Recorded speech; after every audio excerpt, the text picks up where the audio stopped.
அனைவருக்கும் வணக்கம். வணக்கம் வணக்கம் வணக்கம். மகிழ்ச்சி, தெளிவா இருக்கீங்க எல்லாரும். ஒரு பாடல் முடிக்கும் பொழுது எவ்வளவு உற்சாகமா இருந்தீங்களோ அதே போல ஒவ்வொருத்தரும் பேசும் பொழுது உங்க உற்சாகத்தை நீங்க எவ்வளவு தூரம் உள்வாங்கிக்கிட்டேங்கிறது உங்களுக்கு கைத்தட்டல இருந்து தெரிய வரும் நான் நம்புறேன். இது ஒரு சம்பிரதாயமான ஒரு தலைமை தான் நடந்து கொண்டிருக்கிறது. முக்கிய நிகழ்வு இன்னைக்கு என்ன தெரியுமா? உங்களுடைய ஆய்வுகள், உங்களுடைய திறமைகளை நீங்கள் ஆய்வுகள் மூலமாக நீங்க வெளிப்படுத்த போறீங்க. அதை நாங்கள் மதிப்பிடுவதற்கும் அதை கூடுதலாக செழுமைப்படுத்துவதற்கு தான் நாங்கள் நாங்கள் பேசப்படுத்த போறோம். ஒரே ஒரு விஷயம் மட்டும், இந்த நீர் மேலாண்மை குறித்தெல்லாம் ஏற்கனவே நிறைய பேசியிருப்பாங்க. அதெல்லாம் நீங்க நிறைய தேடி படிச்சிருப்பீங்க. நான் அது குறித்தெல்லாம் பேசப்பட்டிருக்கேன். நாளைக்கு என்ன நாள் யாருக்காவது தெரியுமா? நாளைக்கு என்ன நாள்? நாளைக்கு என்ன தேதி? என்ன நாள் அது?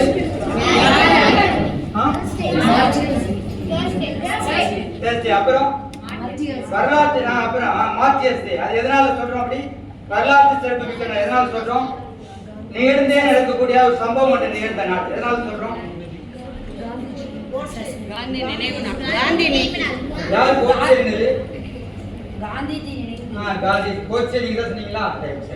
காந்தி நினைவு வரும்போது நாம கோட்சேவும் நினைவு.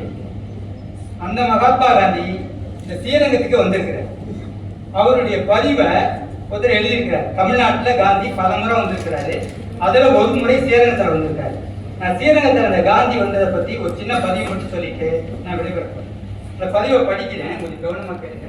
நான் குழந்தைகளுக்கு இந்த தலைமுறை காந்தியை பத்தி நாம் சரியாக சொல்லிக் வர வேண்டியிருக்கு. அந்த காந்தி திருச்சிக்கு வந்திருக்கிறாரு. அதுல திருச்சிக்கு அவர் ஸ்ரீரங்கத்துக்கு வந்திருக்கிறார். அவர் சொல்ற புத்தகத்துல டாக்டர் டி.சே. ராஜன்கிற ஒருத்தர் திருச்சியை சேர்ந்தவர் தான் அந்த புத்தகத்தை எழுதியிருக்கிறாரு. அதுல இருந்து ஒரு சின்ன ஒரு பகுதி படிக்கிற பாருங்க. ஸ்ரீரங்கம் தென்னாட்டில் முக்கியமான வைணவ கஷேத்திரம்.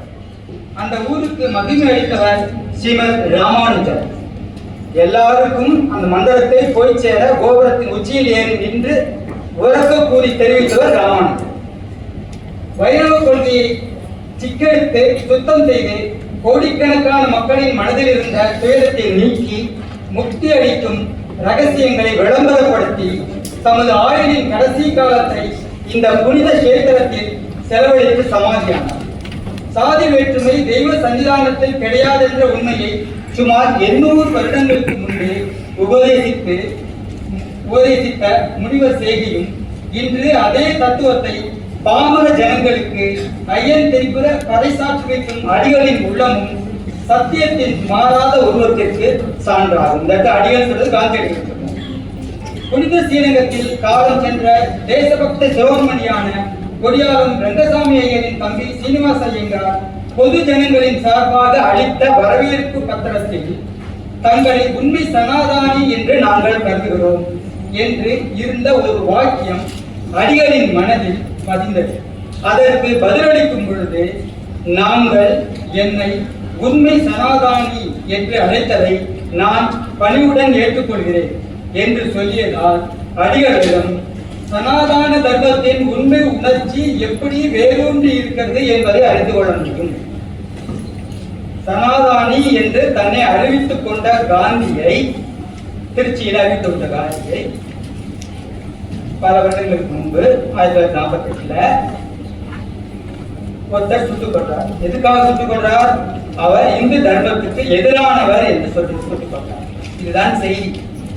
இதை குழந்தைகள் புரிந்து கொள்ள வேண்டும் என்ற மட்டும் இந்த இடத்துல சொல்ல. இன்னொரு ஒரு விஷயம், ஏன் இதை நாங்க வலியுறுத்துறேன்னா, இந்த ஆசிரியர்களுக்கான பயிற்சி ஜமாத் முகமது கல்லூரியில் நடைபெற்றது. ஜமாத் முகமது கல்லூரியில் நடைபெறும் பொழுது அங்க குருதல வழிபாட்டு சொல்லி தான் தொடங்கினாங்க. இதுக்கு முந்தைய நிகழ்வுல ஜோசப் கல்லூரி நடைபெற்றும் பொழுது அங்க கிறிஸ்தவ வழிபாட்டோடு தொடங்கினாங்க. இங்க இந்து வழிபாட்டோட இந்த மதம்ங்கிற விஷயம் கண்டிப்பாக மனிதருக்கு எல்லாருக்கும் அவர் நம்பிக்கைக்கு ஏற்ப தேவைப்படுகிறது. அதை தமிழ்நாடு அறிவியலுக்கும் கேள்விக்குள்ளாகும். அது மத நம்பிக்கை அந்த அளவை தாண்டி போகும் பொழுது தமிழ்நாடு அறிவியலுக்கும் கவலை வரும். அதன் அடிப்படையில் தான் ஐஐடி இயக்குநராக இருந்த ஒரு பேராசிரியர் ஹோமியம் முடித்தார். எல்லா காய்ச்சலுக்கும் சர்வநிகம் நிவாரணி என்று அறிவிக்கிறார். அதை தமிழ்நாடு அறிவியல் இயக்கம் அதை ரொம்ப கவலையோடு பார்த்து அது போன்ற விஷயங்களை மறைக்கிறது என்று மட்டும் நான் சொல்லி இந்த குழந்தைகள் அறிவியல் மாநாட்டு நிகழ்வினை தமிழ்நாடு அறிவியலத்தோடு இணைந்து சென்னை கணித அறிவியல் நிறுவனம் ஸ்ரீமத் ஆண்டவன் கலை மற்றும் அறிவியல் கல்லூரியோட உள்தர உறுதிப்பிரிவு மற்றும் ஆண்டவன் கல்லூரியோட அனைத்து ஆசிரியர்களும் மாணவர்களும் இந்த விஷயங்களை மாணவர்களுக்கு கடத்துவதற்காக இந்த அரங்கத்தை தந்தமைக்காக நான் வந்து நன்றி பாராட்ட கடமைப்பட்டிருக்கிறேன். நீடித்த பாதுகாப்பான நீர் மேலாண்மை என்ற இந்த முதல் அமர்வுக்கு என்னை தலைமை தாங்குவதற்கான வாய்ப்பளித்த தமிழ்நாடு அறிவியல் இயக்கத்தின் அதே போன்று இந்த கல்லூரிக்கு இந்த நிகழ்ச்சியை ஏற்பாடு செய்ததற்கான உறுதுணை தந்த மரியாதைக்குரிய ஆசிரியர்கள், இதோட டீனா இருக்கக்கூடிய